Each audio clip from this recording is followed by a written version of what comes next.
Ladies and gentlemen, family and friends, patriots all over our country that is under God, welcome to tonight's Red America First Town Hall, the nation's most engaging platform where we the people run the show.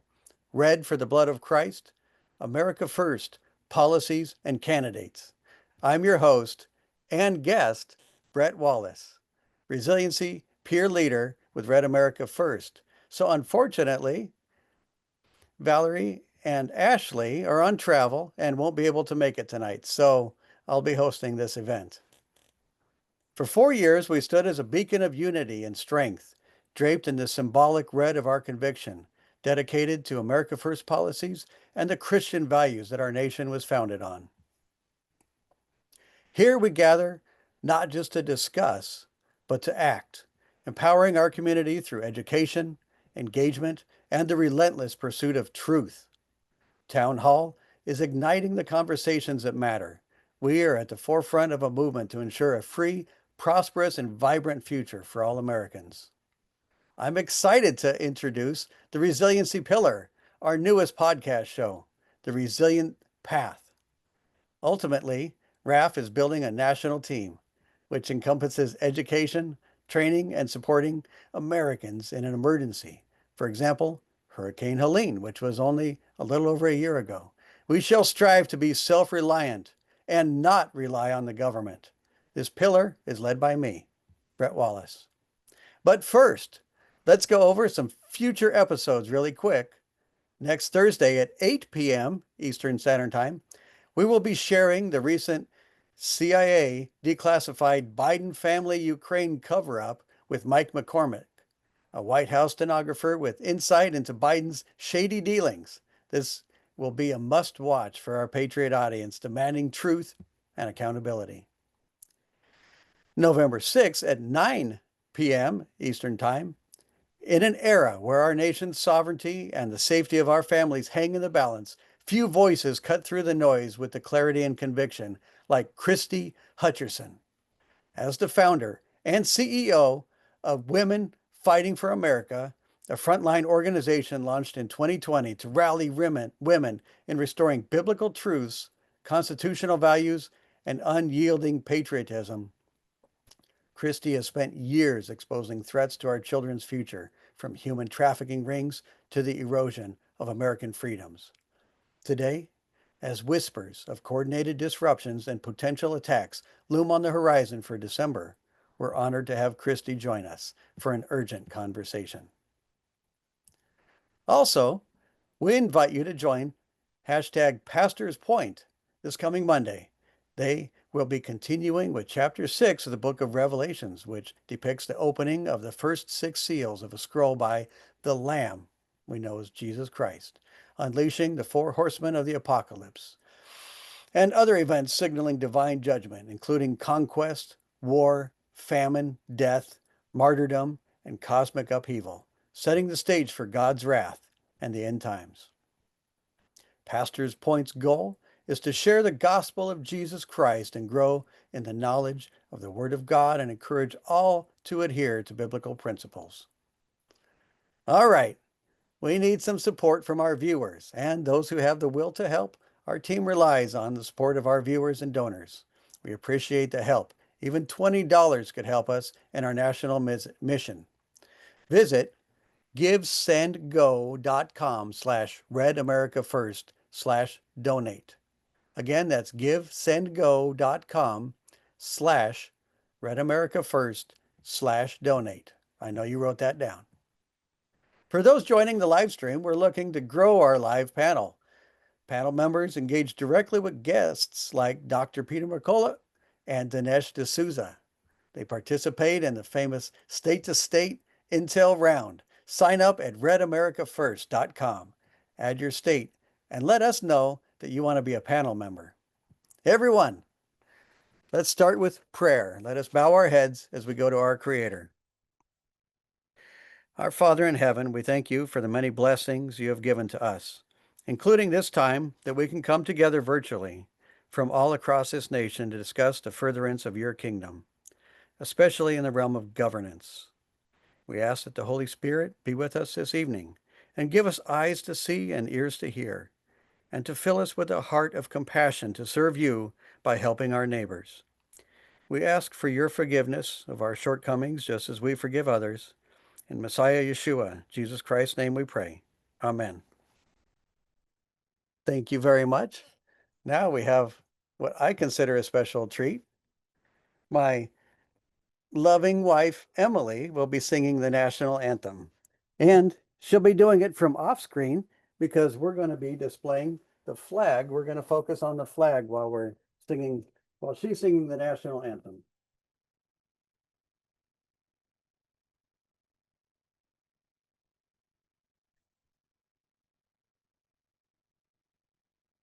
Oh, say, can you see by the dawn's early light what so proudly we hailed at the twilight's last gleaming, whose broad stripes and bright stars through the perilous fight o'er the ramparts we watched, where so gallantly streaming, and the rocket's red glare, the bombs bursting in air, gave proof through the night that our flag was still there.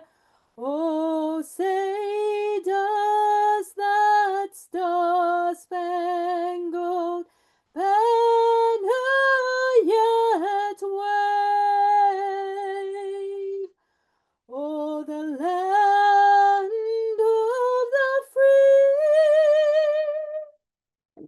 the home of the brave. Thank you very much, Emily. Now, the Pledge of Allegiance.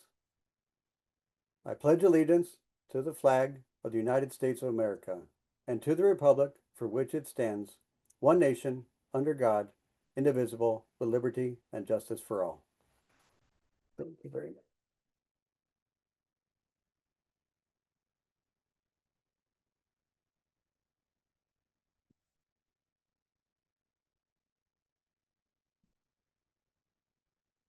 Wow, I really like that preamble. That's a great way to start these shows. All right, let me just take a quick look and see who all is here before we get started.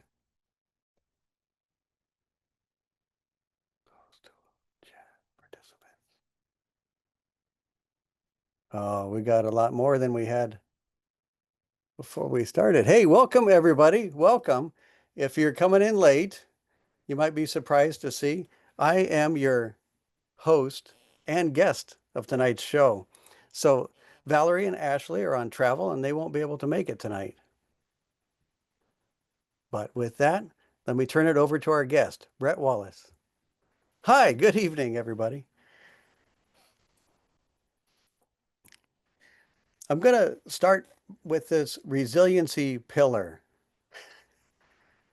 And instead of starting off with our mission, vision, goals, laying it all out, I'm going to save that for another episode. What I want to do tonight is talk about what I did to help in North Carolina and Eastern Tennessee after Hurricane Helene. I think it'll be a good way for you to get to know me, and then we can start talking about some of the more mundane stuff. And well, it's not mundane. Where we want to go with this is really exciting to me. Um, but anyway, that's where we're going to go. We're not going to talk a lot about the resiliency pillar. We're going to talk about my experiences and let you get to know me. And one way I'm going to do that is I'm going to start off with a video I put together of pictures and videos that members of Grindstone Ministries took during our disaster recovery up in Eastern Tennessee and North Carolina. This will give you a way to kind of get the feel for it. There's no way that what you see when you're on the ground is so much more than these pictures can convey. But anyway, it's a start. Here we go.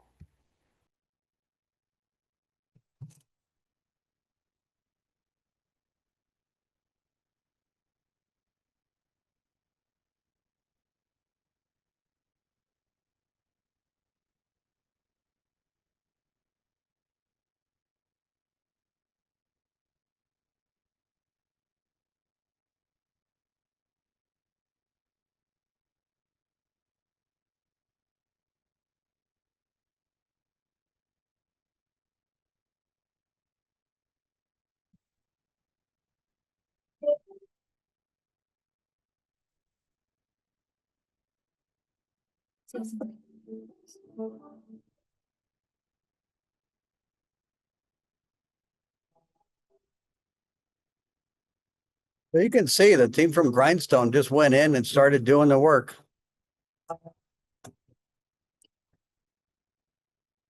There were a few military helicopters, but not many. There's the civilian helicopters. People brought their own helicopters in to help with the relief effort. And then the church we were at, they had a donation area. And here's our members. A lot of them were veterans. So you can see if you're used to the military life, lining up and being information. So Grindstone Ministries is the disaster relief organization.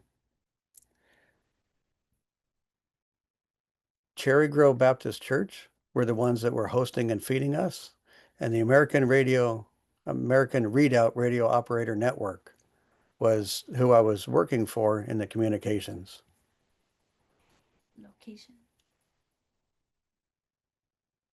Someone to ask where it was. Okay. And we're getting text. Where was this at? Where were you when you took the photos? So all of those from the video were from people that were on site helping. They were uploaded to a Google Share account. And well, I just pulled the ones that I wanted for the video, but it's in Eastern Tennessee and North Carolina. Okay.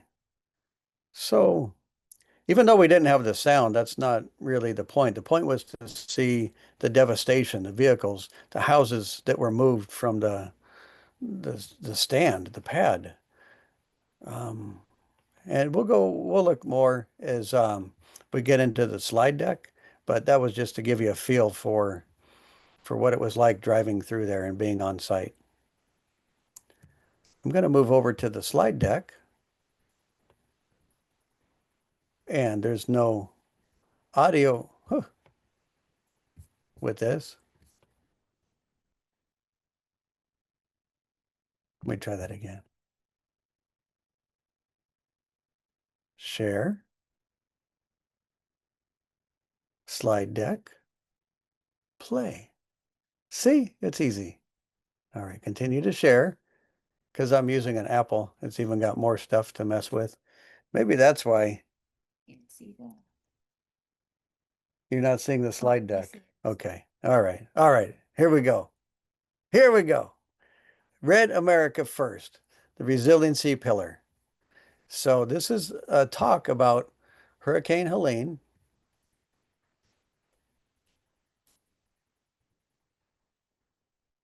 And this is the overview of tonight's discussion. We'll spend the next 30 minutes looking at a disaster recovery operation in Eastern Tennessee and Northwestern North Carolina after Hurricane Helene in 2024. This is through my eyes. So it's not that this is the best way, the right way. There was so many people out there helping. And this is just simply from my perspective in this one snapshot in time. This is a story of neighbors helping neighbors. And my biggest takeaway from this experience is planning assumption number one has to be no one is coming to save you. If we work on being self-reliant, then we will be resilient and we won't need anybody's help. Well, that's not always going to be possible, but if you get help, then it's a bonus. But if you plan for the worst case scenario that no one's coming to save you, then you're going to be all right. The only one to come to save you is Jesus. Just remember that. I'm going to escape for a second and go small so I can minimize the pictures that are on my screen. And then I'm going to go back to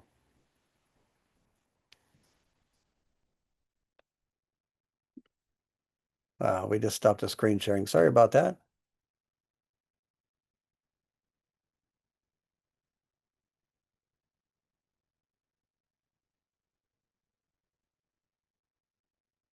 And I'm going to get back to the screen sharing.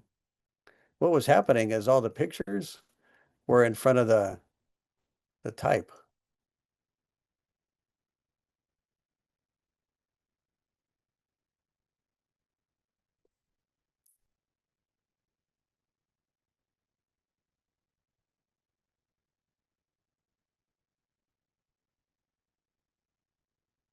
And Mac is asking me, do I want to continue to share? Are we back? Okay. So you can take a moment and look over this. To summarize, I put pictures on it to make it easier to get an idea. I spent 23 years in Navy Special Operations. I've worked with military and government in over 20 countries doing training and even combat tours in Iraq and Afghanistan.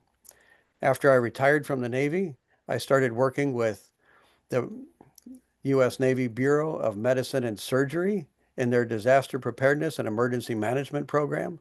And I would travel to our hospitals and clinics around the world looking at their emergency management programs and making sure that they're plugged into the communities. I still currently teach disaster preparedness emergency management in a medical setting, the public health emergency management course at the Defense Medical Readiness Training Institute and the U.S.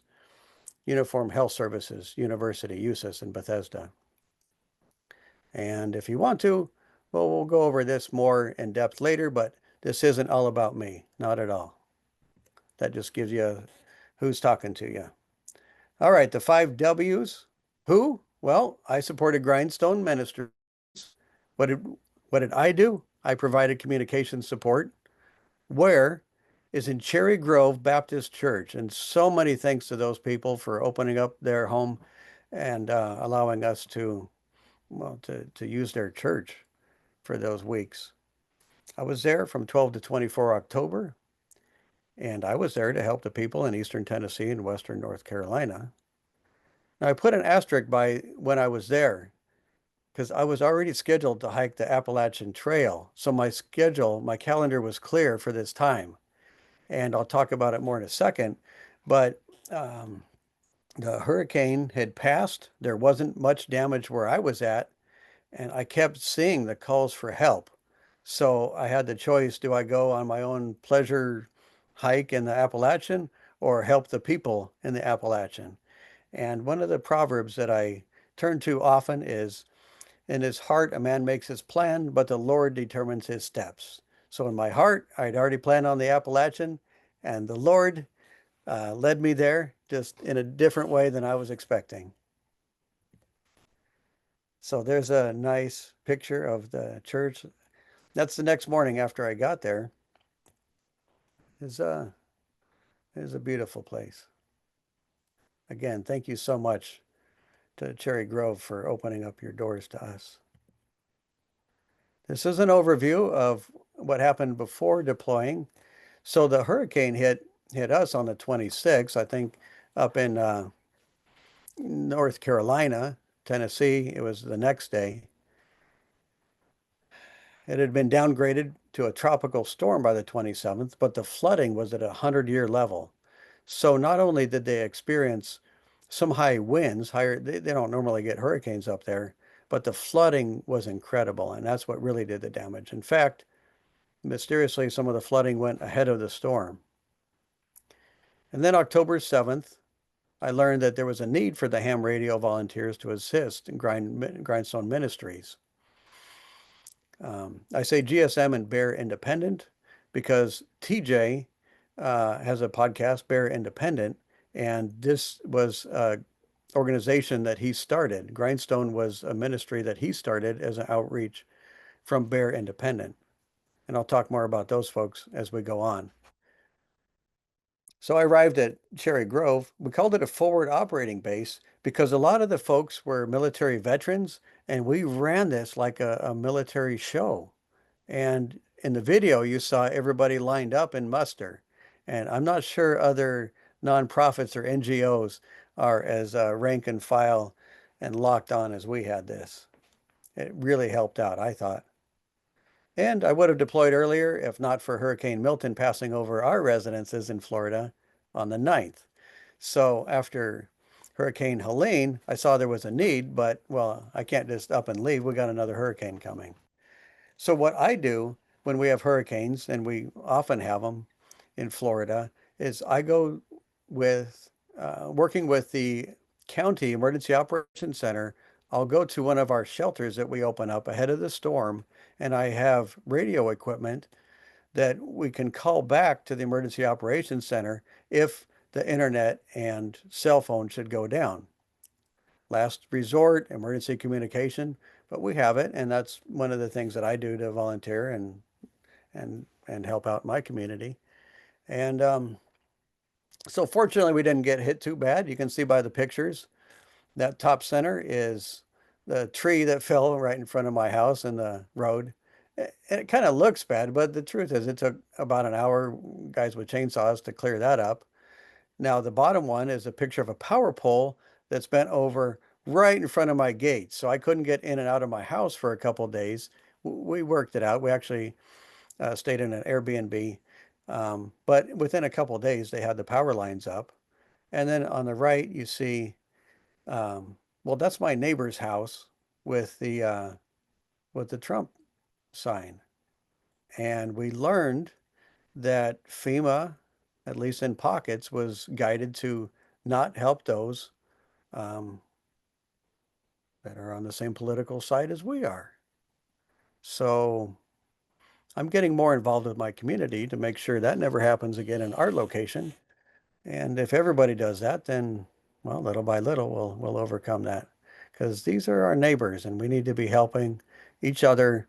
And that's regardless of your political affiliation, your religion, or lack thereof. We need to share God's love with each other and do that by neighbors helping neighbors. These are representations of Hurricane Helene's path. On the left, pre-landfall, this is something that you might want to look up. I really like this app program. It's called Earth Null School, and it gives a great visual representation of the cyclones and hurricanes of the tropical storm weather throughout the globe. And well, I like to look at it, and you can see what it's doing. And I don't know, I prefer this to the radar, but um, it's just another tool for you to take a look at. This center one is the known victims. This is a really neat app that was started by the Latter-day Saints. It's now no longer run by the church, but it's its own nonprofit. And disaster relief organizations can get an account with this app and log in. So if you're a disaster relief organization and you do medical checks and you see that the folks need a tarp on their roof, you can put a red dot on this map. And then other groups looking at it say, oh, we do tarps, and they can take that dot and turn it from red to green. So there's no government involvement with the disaster relief now uh, using this app. We can just go in and take care of each other. And I'll share more about what my efforts are with our local community, but I'm getting very involved with this recently. On the right, we've got the free Starlink. Shout out to Elon Musk. Um, what he did, look at the swath. This nearly mirrors those red dots. And he said, you just put in your zip code and you'll get free internet access through Starlink. That was really, really amazing. And they were passing out Starlink devices left and right. I don't remember how many, but our organization, we had two that were donated. And that changed disaster response incredibly. It didn't negate the need for radio communication, but it sure helped in a lot of pockets. There you got a bird's eye view of the laydown area, and it was just incredible. The trucks coming in day and night full of donated goods. And I want to be clear, these are not grants or taxpayer funded items. These are all people, they would just, from their church, load up a semi and send it on its way. We had one young man, 20-year-old from Colorado, in his pickup truck and a trailer that his church loaded up, loaded to the hilt. His truck broke down 3 times on the way. He fixed it and he came out and he helped for another 2 weeks. He was unstoppable. And for me, I really liked seeing the age range, and we can get kind of, I don't know what the word is, bitter or negative looking at, oh, these younger generations, they don't work like we did. Well, the honest truth is, when, our parents said the same thing, but it restored my hope in the youth, seeing people like him come out and and help out with this. All right, so it says courtesy of the deployed drone team.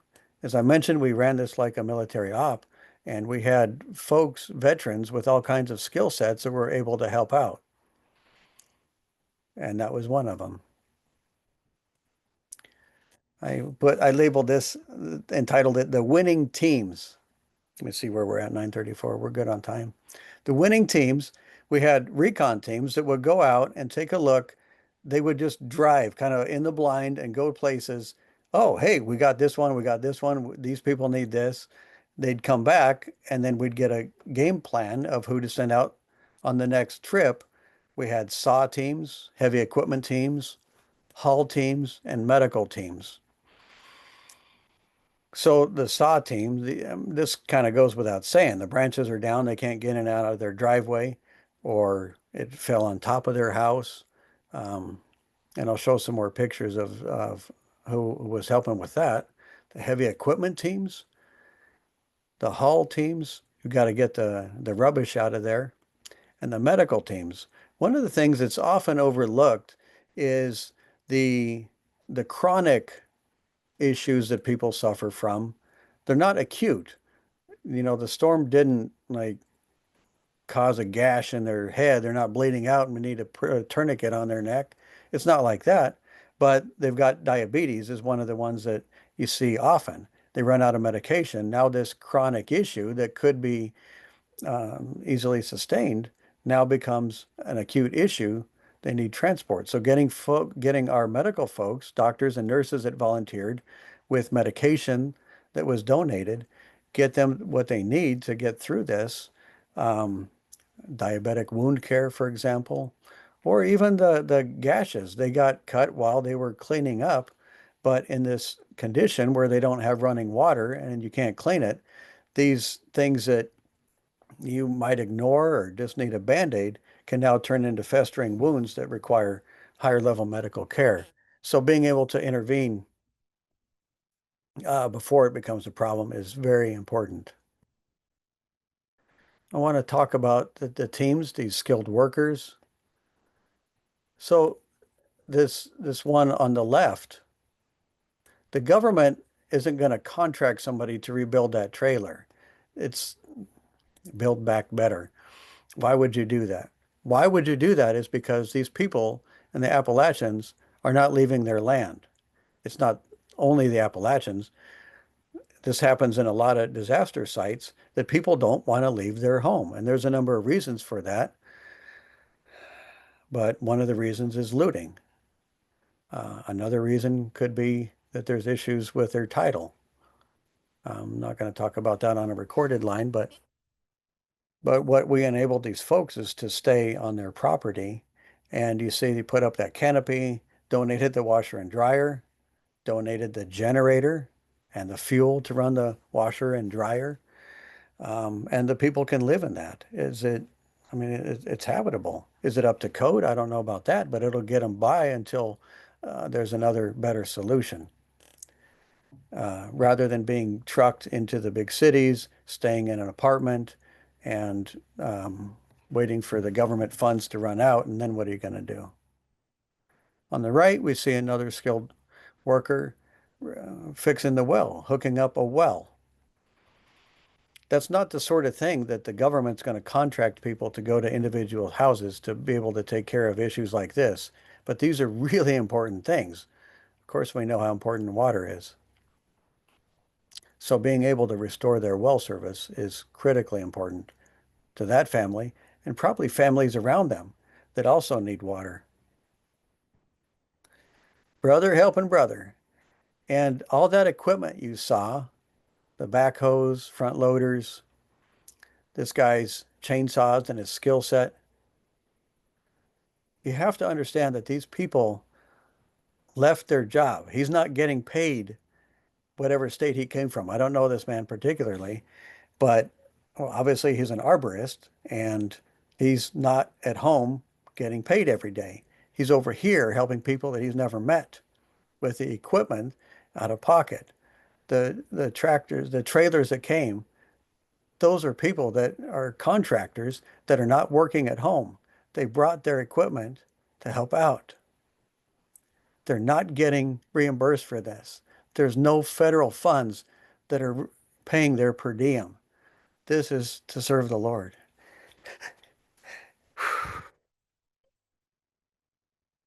It kind of, well, it made an impact on me. You can see that. And the communication support, think about these teams. You got chainsaw teams out there, and somebody gets cut with a chainsaw. That's a pretty critical injury. I mentioned they're veterans or they've got a preparedness mindset. Every one of our volunteers had their own in the military. We call it IFAC, individual first aid kit. Everybody had tourniquets on them. They had blood clotting bandages and had some training in how to do first aid. But with that, somebody gets cut with a chainsaw, they're going to need higher level care. How are they can't call an ambulance. You saw the ambulance in the video. The roads, you saw the roads, they're not getting to a hospital by road. So how do we manage that? We had teams, and this is why why TJ called for Amron to help support this operation. We were able to send radio operators with each of these teams. When they get on site, they call back with their grid coordinates. Me, I was at the fob and running this. So the team would get on site, and this is just like how we would run it in the military. They get on site, call back with the grid. Now we know that they're working. And if we get a call, we can actually call one of those civilian helicopters to be able to go to a location near that injury. This is incredible. And this is all neighbors helping neighbors. This is all volunteer stuff. So, man, it's like a military op. Um, we had PACE plans, the primary, alternate, contingency, and emergency communications if this fails. So there were some places that had cell phone. Well, then you don't need the radio, but not every place does. And maybe as you're traveling, then you're going to get into a dead zone.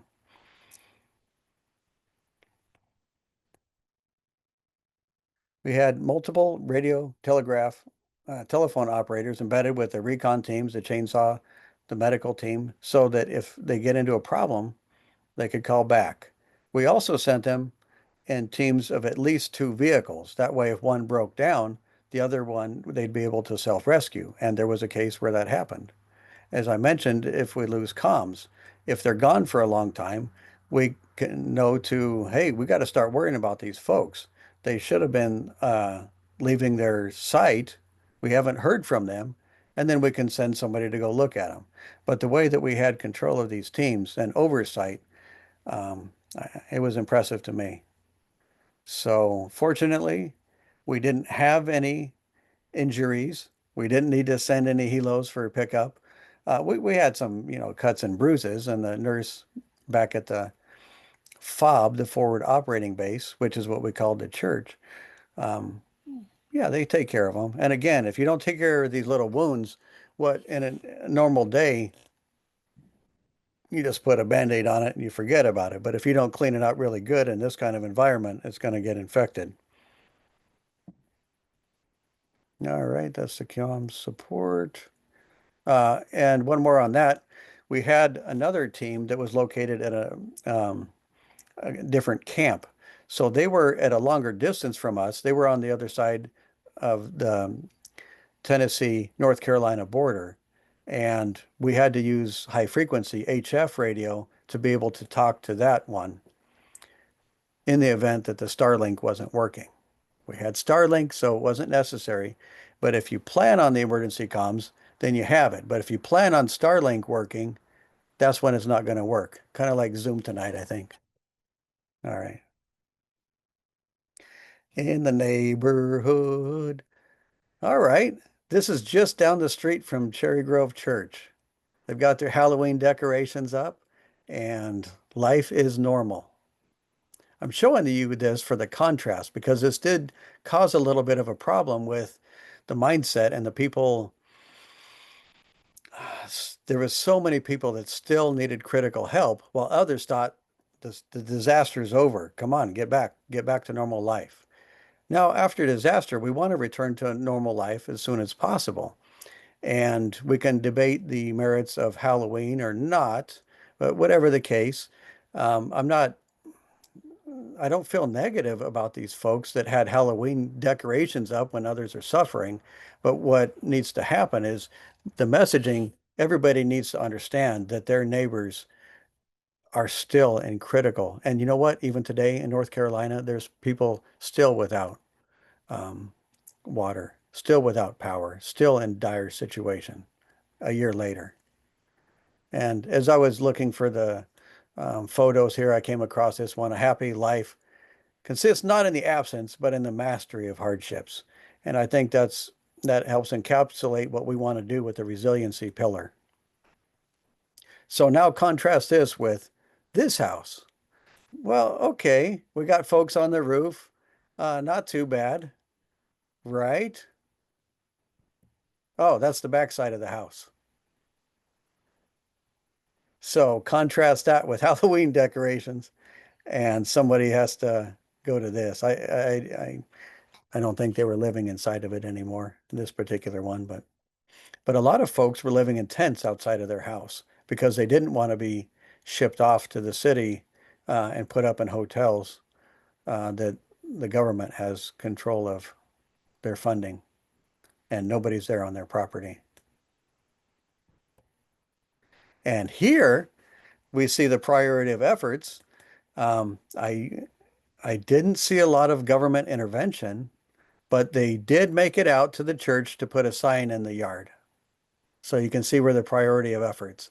And you might say, well, we're working with rusty metal and people, yeah, get your tetanus shot.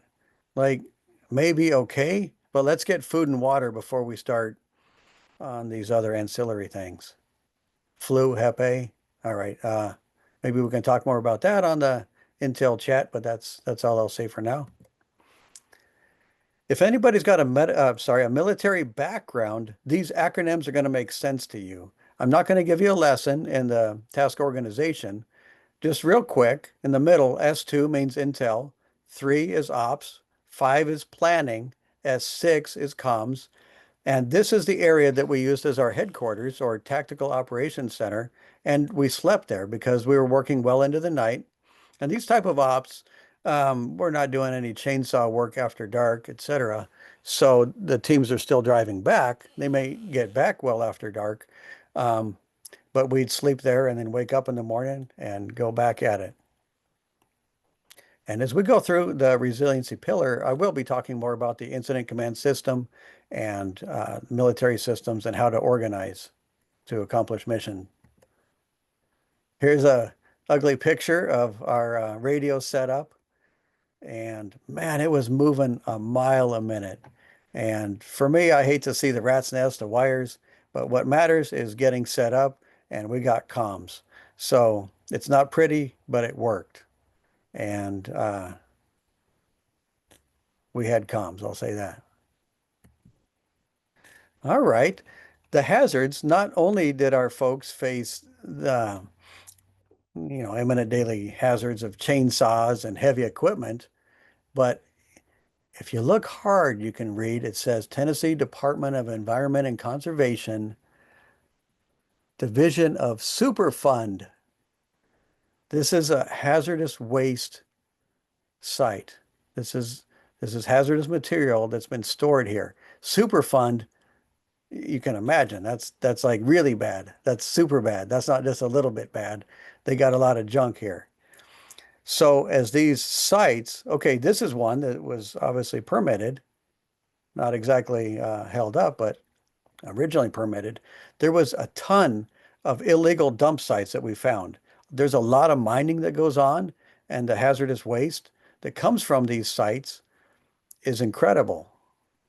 And they also mine nuclear material in this area. So the Grindstone Ministries was able to call out um, a person to teach our folks about hazardous material. It's not the 40-hour HAZWOPER that OSHA requires if you're going to be a normal worker in this, but at least we can take care of our folks, make sure that they have the proper PPE, personal protective equipment. And they also brought out folks to be able to test. We did soil tests, and we even brought out a Radiac to make sure that none of these sites were illegal dumping of radioactive material. They fortunately were not, but we just had to check. And that goes to show the level of concern and professionalism that Grindstone Ministries had. Wow, take a look at this precarious position. The map shows you where we're at near Jonesboro, Tennessee. You can find that on a map. And then circle in here on the left. This little road is Little Germany. And this town, it's not even an unincorporated town. We called it Little Germany because it's off the road Little Germany. But they essentially lived on an island because behind them is a steep mountain that is very difficult to get over. You can with an ATV, but these people are isolated because their road and the bridge to get over there was washed out. And they're rural enough, they're not in a big city. You can imagine that they would be overlooked for weeks, if not months. So the 42 people that lived there, nobody, fortunately, was critically injured. But over time, you start running out of food and water, and these chronic medical conditions start to rise up. Now you got a problem, and I'll talk about how they help solve it. But our folks, these are our folks on this precarious goat trail that, well, they carrying the stuff in a backpack. That's how they first got in there. And at the bottom, you see uh, the road that was built. I can talk more about that road, but I put there a note, thank you, Sheriff's Department, because what I think we've seen nationwide is we need to ally with the sheriffs. They've been advocates for the citizens, and we can talk more about that, but that's something I wanted to point out. So Gordon here has his ham radio license, and with a $35 radio was able to call out and find somebody on the other side of this river that got in touch with the sheriff. The sheriff was able to come over with some immediate supplies that they needed, some food and water, and start getting people out of there that needed to get out. And it was through his advocacy. I tell you what, the elected officials weren't going to have that road rebuilt because there's not enough constituents. But, well, as you see in the picture, they did rebuild it. All right. This is the number one thing that I took away was that you plan that nobody's coming to save you. That's your planning assumption. And then if they do, it's a bonus. But now, Gordon here, after 9/11, he shared with me that he's been prepping since 9/11, and he had enough supplies to last a decade for him and his family and the means to defend it. But his whole mentality shifted after this to how can I help my neighbor? And I want to get that message out. Sometimes in the prepper community, we get stuck with that. Oh, I got my guns and ammo, and this what's mine is mine. Well, that may be the case. But if we look at it, how can I help my neighbor? Then we're doing it the right way. We do need the ability to defend ourselves, but all right, there's a picture of us, and he's telling me this story, and man, uh, that was touching. All right. The fellowship, Grindstone Ministries, is a Torah observant organization from sundown on Friday night to sundown on Saturday night is the Sabbath, and they do no work. So even in this time, it's a time of rest. And the believers that are volunteering, this is where they're nourished with food and with God's word. In the lower right, you can see his mug there. And TJ not only started Grindstone Ministries, but Caleb House to help folks that have been in human trafficking, that are human trafficking victims. If you're interested in that, there's calebhouse.org. And I wanted to open this up now to why we need communication. And what I didn't realize is that I can't share the screen while I do this, but I'm going to allow you to unmute and want to either unmute or go ahead and put it in the chat. What are some reasons why this antiquated radio stuff, why might that be important? Well, when the grid goes down, your cell phone's not going to work. And at least with ham radio, you can still communicate.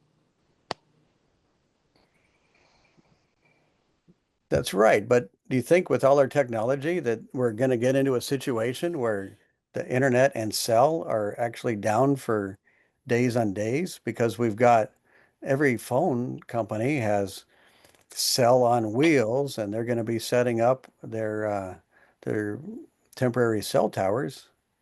Again, is this something that we need to think about? Well, there's places where you don't get cell service, that there are no towers. And yeah, I think it's really important to have ham radio. Thanks. Let me go to Magesu. You got your hand up. Go ahead, Magesu. I was looking at military equipment, analog radios as opposed to digital. Okay.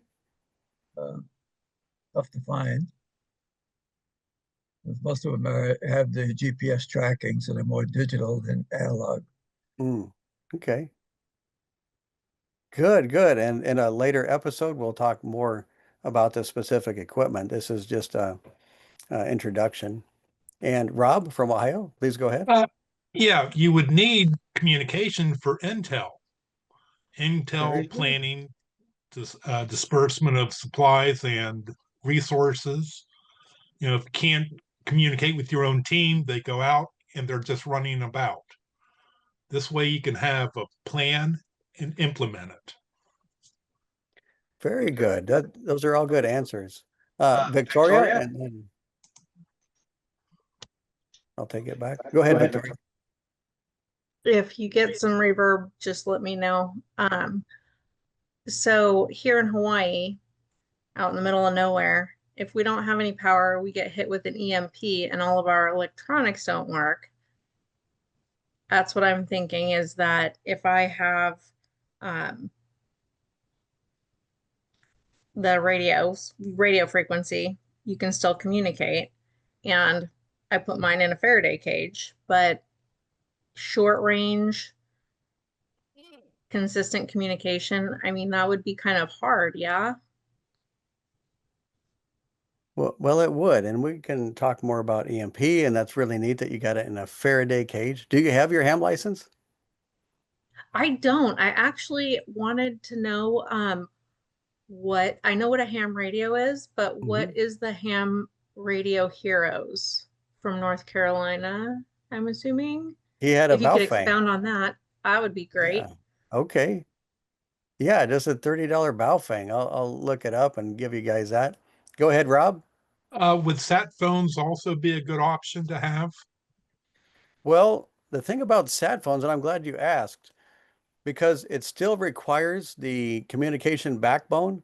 You're not actually talking from that satellite to that phone to the next phone.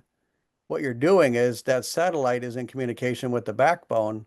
And for the civilian ones anyway, if the backbone goes down, the internet goes down, you're not going to have satellite phone. Okay.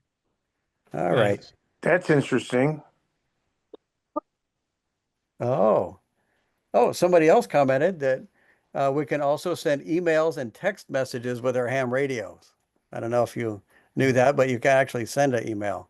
And I don't want to get too far into it here because I'm running out of time and I want to get to the Q&A. Let me just finish up the slides, and then I wanted to get this message to the group, the resilient path, go camping. So a friend of mine, he said the best thing that you can do for building your self-reliance, your resiliency, is to go camping. And it's a way with your family, especially kids, you make it fun. And the checklists that you do, the skills that you learn, it doesn't have to be grueling like Army boot camp or something. You just make it fun. But that way, if you have to get out of your house, at least you can go camping. So we'll talk more about that as we go on. But I wanted to kind of put that bug in your ear. That's a great way to practice resiliency. And there we go. Now we're to the questions, and I want to put in a shameless plug for my book. There's a lot of things that I didn't talk about with Hurricane Helene in the response, and none of this money goes to me. It goes to Grindstone Ministries. And so you can find this on their website, and or you can use that QR code there. And I will open it up to questions now. Now we're through this isn't just about radio, so it can be anything. All right, go ahead, Rob. Uh, when you go out and you see things that you've never seen before and experience emotions, how do you handle the emotional toll that going out and seeing all this damage and people, just down? How do you deal with that?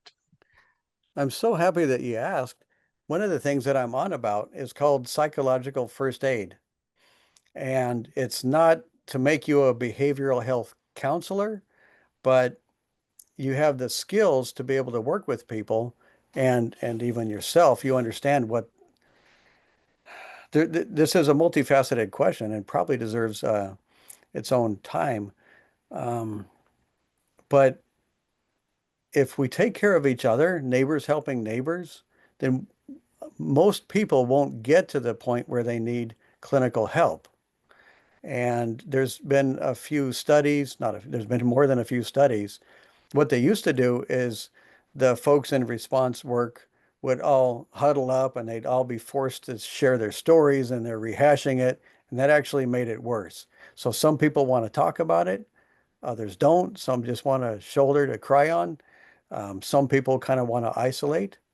But if everybody's more aware of this, the people that isolate make sure that they know that there's an outlet, that there's a safe place they can go to talk about it, and to also make sure that their health needs, they're getting plenty of water, food, and what's really important is sleep. And so many people during these disasters think that they're helping by going and going and going. And what we learned is you're the same level as being legally drunk with sleep deprivation. So we have to look out for each other and make sure that we're getting proper rest as well. Got another hand up from Christian. Please go ahead. I'm not hearing you. You're muted, Kristen. I just unmuted. All right. Yeah, my question is, when you first go out to an area, are you working with the local officials? Because the local officials should have evacuation maps. They should have a bunch of this emergency preparedness information already done, at least hopefully. Here in California, Los Angeles, we woefully saw that the Democrats did not have any preparedness. They did not have evacuation routes for the fire victims. There was just no preparedness at all. But hopefully in better states like Tennessee, they Mhm. have all the preparation done. So, Is that something that you found there?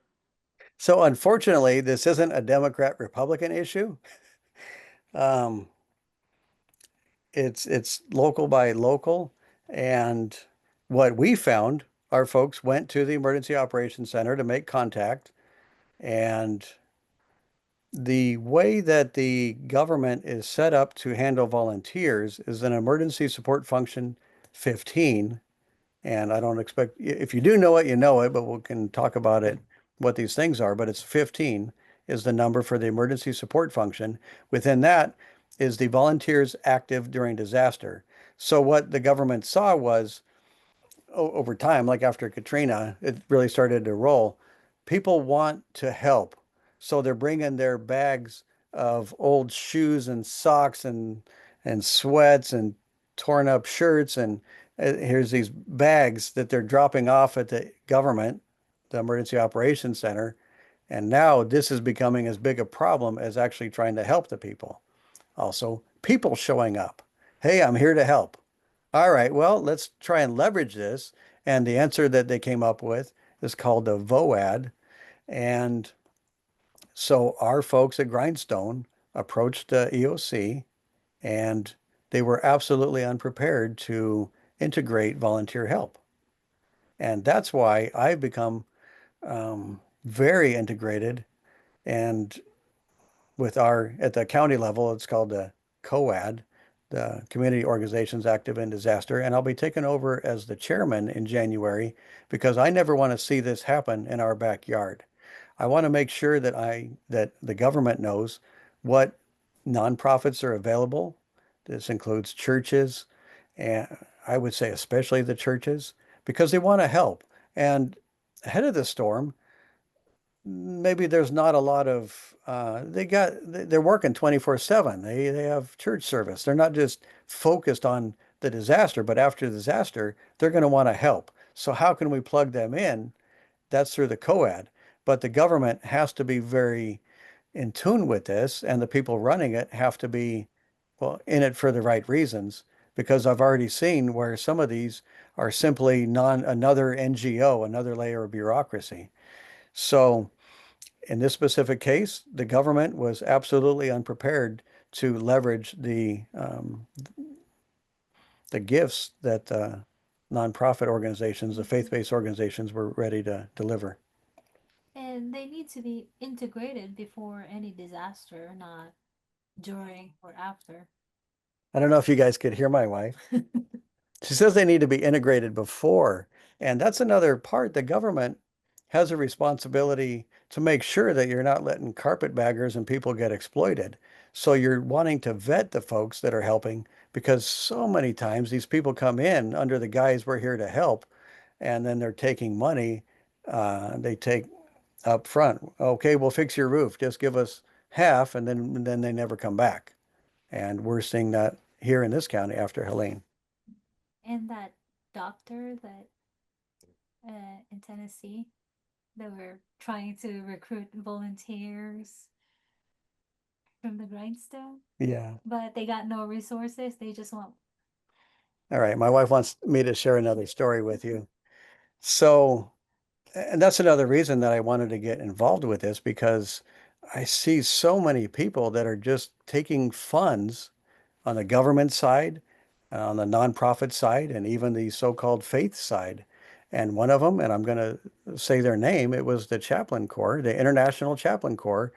And our folks are driving around and they saw the trailer and there's a couple of cases of water out front, and they went in and they said, well, the lady that's heading it up says, "Hi, I'm Dr. So-and-so. Like, you have to know she's got her PhD. She mentioned that more than a couple times.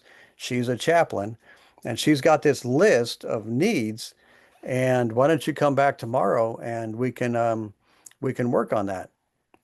So our folks go back and she's got the form. If you just sign up with my organization, then we can share that list. And like we got our own. We're doing our own thing. If you want to work together, this can be synergistic.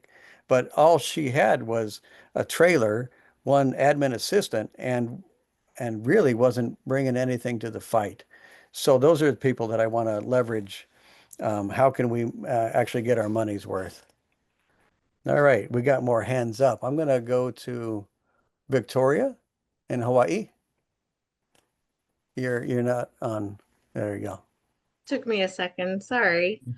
Um, so I've lived in North Carolina before and through disaster situations, and I can super appreciate, you know, the churches coming together and uniting and people, community, because that's really what it's about. It's about your community and getting back on your feet. How would you know who not to trust? And that's one of my questions. I have a whole slew of them, but I think that's the biggest thing is when somebody's going through a traumatic situation, and I know people who've actually been through Helene and other disasters. How do you know who not to trust, who not to go with? And we've even seen recently, you know, people have been coming out about the Lahaina fires and that people were trafficked and forced to do things Oh no. for basic needs, for gas, for water, for food. And when you're in that situation, and I'm thankful, so super thankful that you're here and sharing this information with us. And there's so much we're going to learn from you, I'm sure.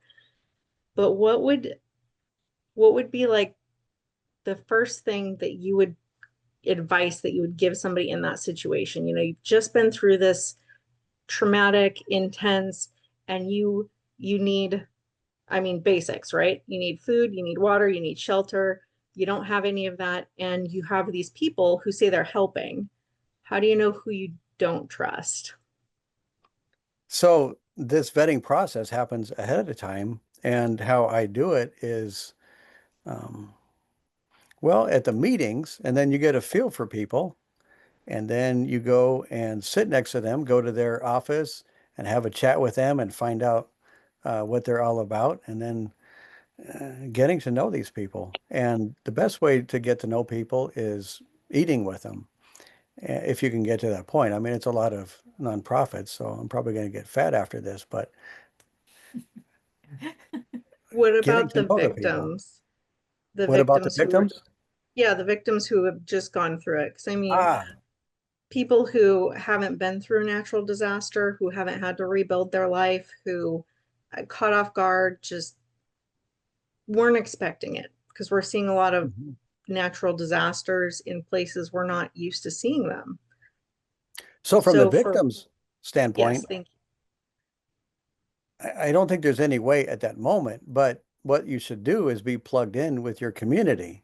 I would suggest through your church, your faith-based organization, and that your faith-based organizations are plugged into the VOAD so that it's kind of a tiered level. So you're trusting that your church is going to take care of you, and the church is plugged in, and they'll find the resources that are available after the storm. But but if you're just a person and you're not plugged in, and somebody says, "Hey, I can fix your roof," hey, great, thanks, please go ahead. So if you're not plugged in, then I think you're going to be a lot more vulnerable. We've got a few more hands here, and Mageso has had his hand up, and then Rosemary. Mageso, please go ahead. Yeah, you mentioned a lot of schools and churches are used during disasters. And then we see communities that go through disaster after disaster after disaster every year. My thing is, I don't understand why townships, counties, or boroughs don't have distribution centers already set up that are already stocked with food and medical supplies and things like that. It seems like when the disasters are occurring, people are flying in food, they're driving in medicine, they're doing all these things, and there's no focal point or central point of access. Have you found that in your experience when you went to North Carolina or Tennessee, that nothing was already there that people could go to?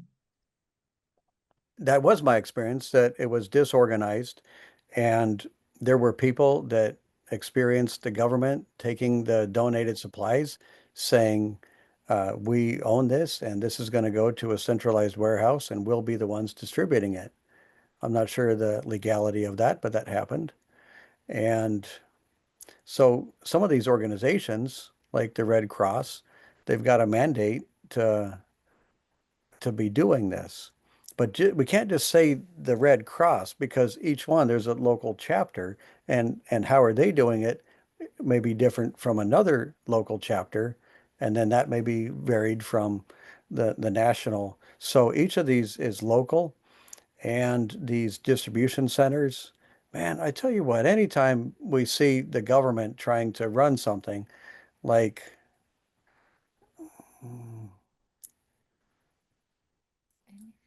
the bureaucracy involved. So what I'm trying to do is move off trying to get the government to be the one to do this. And I think about back to the pictures of the Great Depression, people lining up in soup lines. That wasn't FEMA. FEMA wasn't invented yet. These were churches. And if you're an atheist and you have to listen to the gospel, well, is that worth a meal to you? Or um, so, that's where my mind is at. And it should be neighbors helping neighbors and not just expecting the handout. With this, I look at Thailand after the Boxer tsunami, and I've been to Thailand many times, and one of the towns was absolutely wiped out after the tsunami. And then you went back next year, and it's nicer than it was. There's no FEMA, there's no handout. These are neighbors helping neighbors rebuilding their communities because they know they have to, because there's not going to be a handout. So about the distribution centers, um, my suggestion is that we try and put it down to the grassroots level and at the faith-based, well, down to the churches predominantly. If there's other entities that want to take that role, then I support it. Um, but we got to get off the teat, because FEMA is downsizing. They're not going to be coming to the rescue. They're not the big cavalry like everybody thinks they are. The weight's going to be on the shoulders of the states. The states are going to be overwhelmed, and it's going to be down to the counties looking at other counties. And that's another thing that I'm working with our communications, making sure that we're able to talk to our emergency operations centers, counties around us. If we need help or if they need help, we can help each other. And then down to the churches, setting up networks within the churches. Some organizations are much better. The Latter-day Saints, the Mormons, have an incredible emergency preparedness system. The Baptists, the Mennonites, the Jehovah's Witnesses.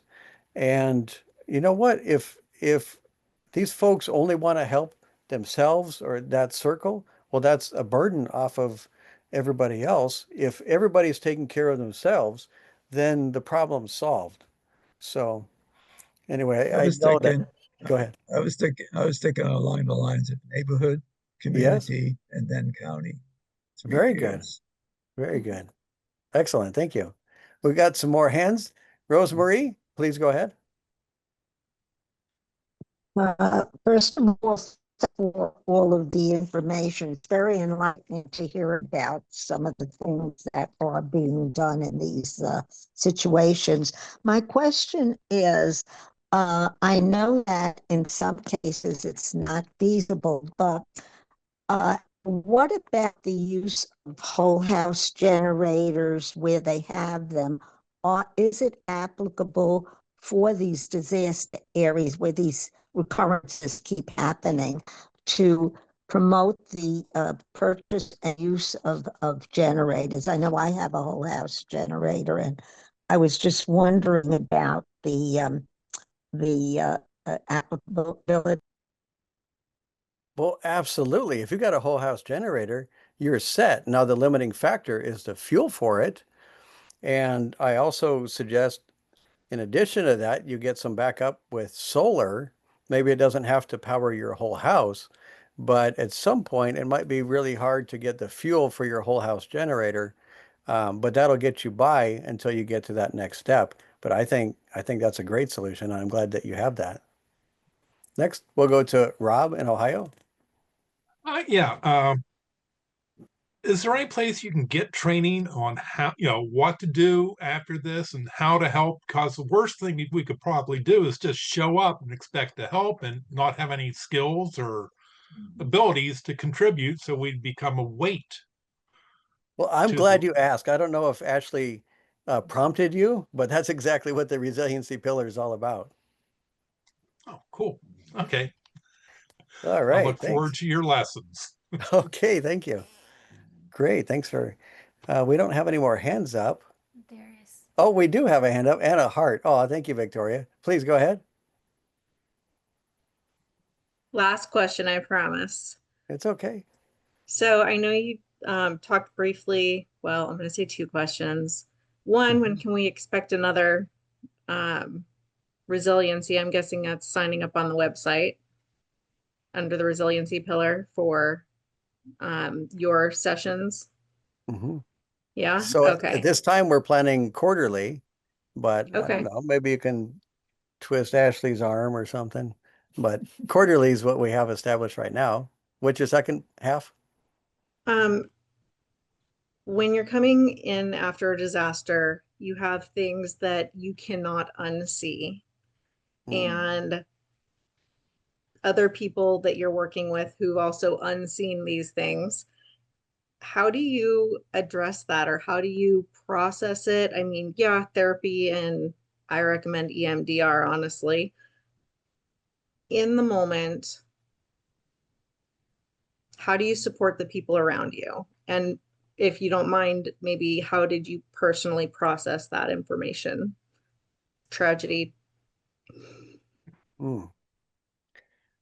Oh, my wife wants to chime in on how. You talk about the you're eating food bar.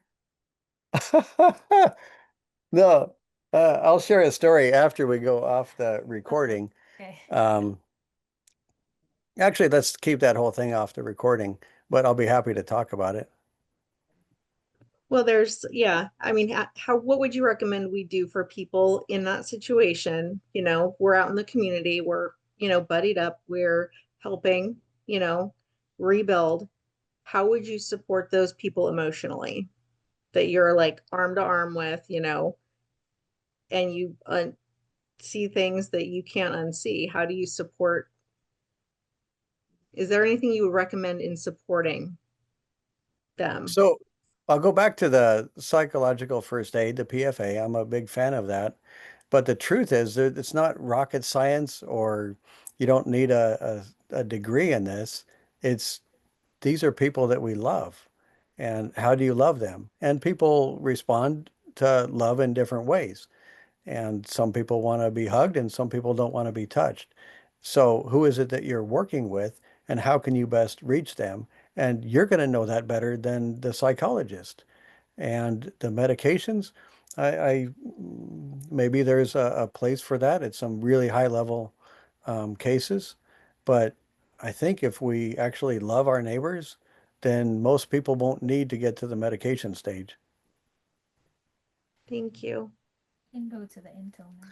All right. Off recording. Oh, we got one more and then we're going to the Intel, but I want to, I swear Go this ahead. is my last question. I'm happy to take the question. Go ahead. Okay, since we don't know where the tragedies may happen, isn't it best to also prepare around us personally, so we've got a base to build from? Like, get involved with your church, get them involved, first aid, food supply, maybe a place of shelter, since most churches are built in a pretty decent place, same as schools. Yep. Instead of waiting, of course you can go elsewhere to help people, but help yourself first, and that way you can help other people. Am I Like the wrong on oxygen that? mask. What's that? Oh. Like the oxygen mask. Can I put you on camera? No. My wife wants to answer this, but she doesn't want to go on camera. But I listen to her. Go ahead. Yeah, anyway, I grew up in a third world country. I grew up in the Philippines, so we're like declared the disaster capital of the world. And so growing up there, you understand that anything can happen at any time. So we had go bags, um, and we have food supply for an adequate amount of time. What it was is that if every individual in every family can survive for a certain period of time, then it's easier for you to be able to help your neighbors. If you have food, water, and medication for yourself, then you're not a burden to your neighbor. And that's the mindset that we need to um, cement in our brains. Yeah, thanks for So asking what you're that. That's saying a is they go ahead. don't be a victim. Be a Correct. person with a plan Mhm. and hopefully help with other people then. All right. Yeah, not unnecessarily. If you got hurt because a tree fell on you, then there's nothing you can do about that. Although think about where you're at and the churches. I'm glad you brought that up because it's about community, and as Mageso said, from the individual to the family to the neighborhood and then up to the county. So, but being plugged in and the whole thing is about being resilient. And the reason I called this resiliency instead of the preparedness channel or something, because the mentality for prepping now is by and large, how much stuff do I have on my shelf? I've got canned goods and I've got meals for 10 years and enough bullets to defend it. And that's kind of the prepper mentality. Well, it takes way more than that. And I don't care what stuff you have on the shelf. If you haven't trained, if you don't know um, how to use all this, and if you don't train on survival skills, you think you're going to have it, but what if your house was that one that got washed away? Now, everything you've been prepping for 10 years, but if you have a resiliency mindset, then you're going to be able to adapt and overcome. Good. Thank you. All right. I can't leave Magay, so Mhm. I'm so happy you guys have these questions. I want to get to the intel round, but I don't want to stop the questions prematurely. Magay, so please go ahead. Yeah, it's not so much a question, but in the early times of the Hawaiian culture is when you owned your home, let's say, you grew enough food for your family and to the neighbor to your right, to your left, behind you, and in front of you. And they did the same, and everything would build out upon each other. So with that mentality, say on survival, at least within a community house structure, you can have the same mentality. Have enough food for yourself in the four directions, immediate four directions, and each one builds in the same way.